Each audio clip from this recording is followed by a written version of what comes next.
অবশেষে কাটল জট। স্বাভাবিক হলো উত্তরবঙ্গ বিশ্ববিদ্যালয়ের হোস্টেলের মেস পরিষেবা। দুদিন ব্যাপী টানা ছাত্র আন্দোলনের পর স্বাভাবিক হলো উত্তরবঙ্গ বিশ্ববিদ্যালয়ের হোস্টেলের মেস পরিষেবা। জানা গিয়েছে, বৃহস্পতিবার হোস্টেল মনিটরিং কমিটির বৈঠকের পর মেস পরিষেবা আগের মতো চালু করার লিখিত আশ্বাস দেয় বিশ্ববিদ্যালয় কর্তৃপক্ষের মনিটরিং কমিটি।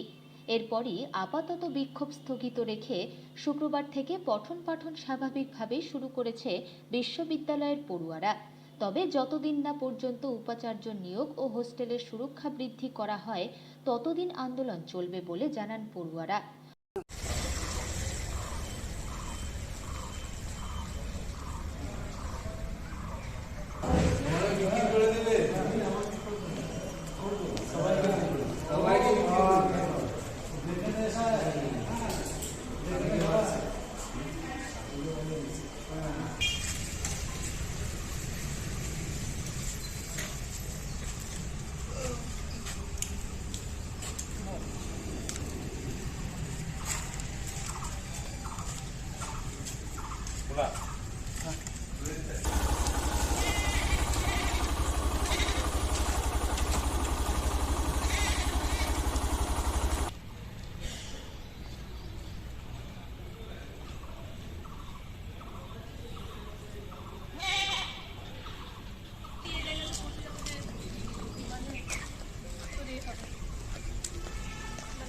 ভালো কলেজ, ভালো